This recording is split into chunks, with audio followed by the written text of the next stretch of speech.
सम्माननीय मित्रों, आइए विचार करें। आपको मंच पर आमंत्रित किया जाता है। सैकड़ों दृष्टियां आपकी ओर केंद्रित होती हैं। आपके हृदय की धड़कनें तेज हो जाती हैं और हाथों में कंपी होती है। आपकी थाली सूख जाती है। मन में विचार आता है, यदि मुझसे कोई गलती हुई तो क्या लोग हंसेंगे और क्या मैं शर्मिंदा होऊंगा? क्या ऐसा आपके साथ कभी हुआ है? यदि हां, तो यह वीडियो आपके लिए है। आज हम चर्चा करेंगे मंच पर डर के कारण, इसे कैसे समाप्त करें और सार्वजनिक बोलने में प्रवीण कैसे बने। सेक्शन 1, स्टेज फ्राइट का मूल। मंच पर डर एक सामान्य घटना है। इसे सबसे पहले विलियम पिटेंजर ने बहुत सुंदरता से व्याख्या किया। उनका विचार है कि दर्शकों की दृष्टियों में एक अद्वितीय शक्ति होती है। जब सैकड़ों दृष्टियां वक्ता को घूरती हैं तो उसका नर्वस होना स्वाभाविक है। लेकिन रोचक यह है कि यह भय अस्थायी है। जैसे ही आप बोलना आरंभ करते हैं और विषय में डूबते हैं, यह भय धीरे धीरे मिटने लगता है। कुछ घोड़ों के लिए ट्रेन के पास रहना और उससे डरना असंभव है, जबकि दूसरों के लिए यह सामान्य है। मुख्य अंतर है एक्सपोजर। यदि घोड़ा बार बार ट्रेन देखता है तो उसका भय धीरे धीरे समाप्त हो जाएगा। इसी सिद्धांत को सार्वजनिक बोलने पर लागू करें। जैसे जैसे आप दर्शकों के सामने बोलेंगे, भय कम होता जाएगा। सेक्शन 2, भय का वास्तविक समाधान। अब प्रश्न है, क्या केवल पुस्तकें पढ़कर सार्वजनिक बोलना सीखा जा सकता है? बिल्कुल नहीं। तैराकी सीखने का उत्तम उपाय क्या है? पानी में उतरना।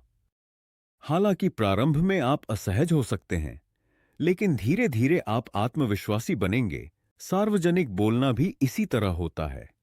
केवल दर्शकों के सामने अभ्यास करने से ही आप भय से बाहर निकल सकते हैं। व्यावहारिक सुझाव: छोटे समूह से आरंभ करें, दोस्तों, परिवार या कक्षा में। फिर थोड़ा बड़ा दर्शक चुनें और धीरे धीरे बड़ी मंच पर जाने का साहस करें। हर बार आप थोड़े नर्वस होंगे, लेकिन हर बार और भी मजबूत बनेंगे। सेक्शन 3, ध्यान का नियंत्रण।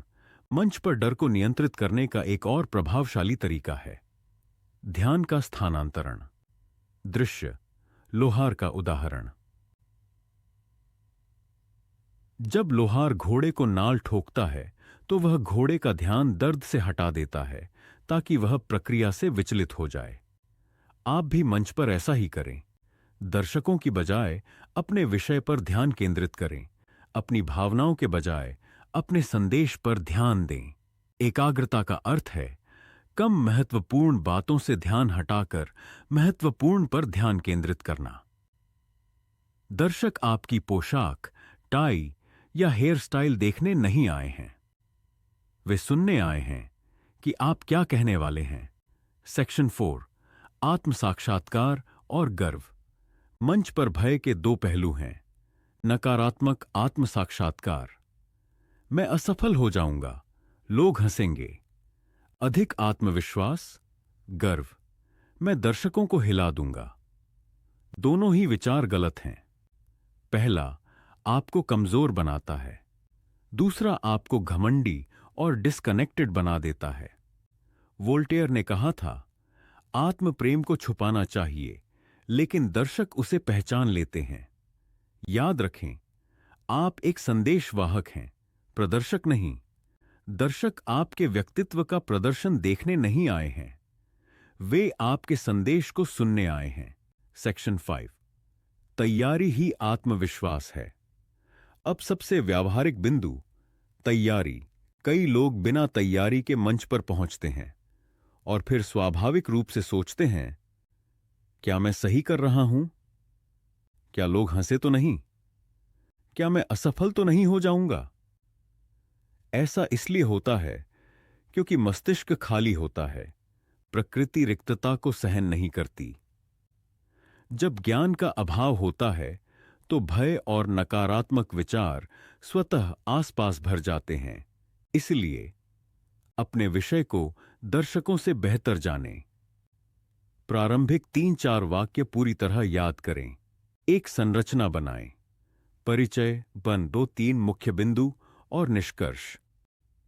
जब आपके मस्तिष्क में सामग्री होगी तो भय अपने आप कम हो जाएगा। सेक्शन 6, सफलता की कामना करें। वक्तव्यकर्ता। अब आती है सबसे सूक्ष्म बात, मानसिकता।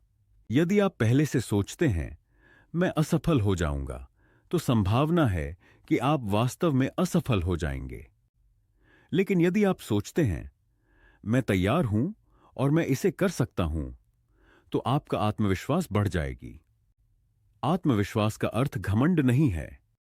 आत्मविश्वास का अर्थ है मैं तैयार हूं और दर्शकों तक अपना संदेश पहुंचाऊंगा। सेक्शन 7, वास्तविक कहानियां। इतिहास गवाह है, डैनियल वेबस्टर अपनी पहली भाषण में इतने नर्वस हो गए थे कि वे बीच में ही बैठ गए। विलियम ग्लैडस्टोन अक्सर आरंभ में नर्वस रहते थे। हेनरी वॉर्ड बीचर हर भाषण से पहले तनाव महसूस करते थे, परंतु बाद में ये सभी महान वक्ता बने। इसका तात्पर्य है नर्वस होना स्वाभाविक है, लेकिन अभ्यास और तैयारी से आप प्रवीण बन सकते हैं। निष्कर्ष तो मित्रों, मंच पर डर को समाप्त करना आरंभ करें, अभ्यास करें, अपने विषय को गहराई से समझें, गर्व से बचें, दर्शकों को मूल्य प्रदान करें और सबसे महत्वपूर्ण, सफलता की अपेक्षा करें। एक उत्कृष्ट वक्ता वह नहीं है जो कभी डरे नहीं, बल्कि वह है जो डर के बावजूद दर्शकों तक अपना संदेश पहुंचाता है।